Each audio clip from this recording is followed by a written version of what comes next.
अस्सलाम वालेकुम दोस्तों, आज हम न्यूमेरिकल सीखने जा रहे हैं स्टोइचियोमेट्री के, जिसके 3 रिलेशन होते हैं: मास मास रिलेशन, मास वॉल्यूम रिलेशन और वॉल्यूम वॉल्यूम रिलेशन। तो सबसे पहले हम सिंटेक्स बुक बोर्ड के मुताबिक एग्जाम्पल नंबर 1 समझने जा रहे हैं, जो कि मास मास रिलेशन की है। Calculate the mass of carbon dioxide that can be obtained by heating 25 gram of limestone calcium carbonate and also calculate the weight mass of calcium oxide। इस किस्म की न्यूमेरिकल में हमें इक्वेशन गिवन होती है। सवाल में कहा जा रहा है कि 25 ग्राम हमारे पास लाइमस्टोन गिवन है और हमें कहा जा रहा है कि इसकी मदद से आप कार्बन डाइऑक्साइड का मास कैलकुलेट करें और साथ ही साथ जो है वो कैल्शियम ऑक्साइड का भी मास कैलकुलेट करें। इस किस्म के सवाल में इक्वेशन गिवन होगी और साथ ही साथ एटॉमिक मासेस भी गिवन होते हैं। कैल्शियम का एटॉमिक मास 40 है, कार्बन का 12 और ऑक्सीजन का 16। तो सबसे पहले हम क्या करेंगे, डेटा बनाएंगे। तो डेटा में हमारे पास जो है वो गिवन जो है वो मास ऑफ CaCO3 है और मास ऑफ CaCO3 कितना गिवन है, 25 ग्राम। और इस सवाल में हमसे पूछा गया है कि mass of carbon dioxide calculate करें और mass of CaO calcium oxide calculate करें।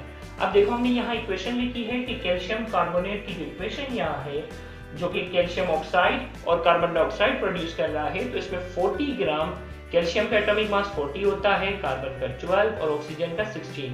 हमने इसे 3 से मल्टीप्लाई किया क्योंकि यहाँ ऑक्सीजन कितने हैं, 3। इसी तरीके से कैल्शियम ऑक्साइड में कैल्शियम 40 है और ऑक्सीजन 16, और कार्बन डाइऑक्साइड में कार्बन का एटॉमिक मास 12 होता है और ऑक्सीजन का 16 मल्टीप्लाई बाय 2। तो इन सबको अगर हम प्लस करते हैं तो ये बन जाता है 100 ग्राम। इसी तरीके से ये बन जाता है 56 ग्राम और कार्बन डाइऑक्साइड बन जाता है 44 ग्राम।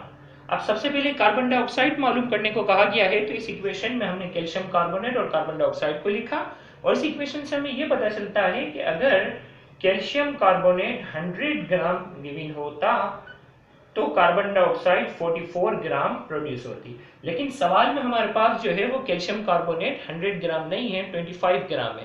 तो इसको पहले अगर हम ये मालूम करते कि अगर कैल्शियम कार्बोनेट 1 ग्राम गिवन होता तो कार्बन डाइऑक्साइड कितनी प्रोड्यूस होती, तो हम क्या करते हैं, 100 जो है इसको दोनों साइड पे हम डिवाइड कर देते हैं।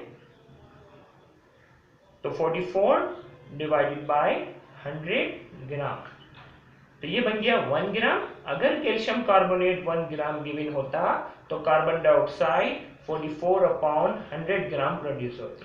लेकिन सवाल में हमारे पास जो है वो 25 ग्राम गिवन है, लिहाजा हम 25 को दोनों साइड पे मल्टीप्लाई करने पर हमारा आंसर आना चाहिए।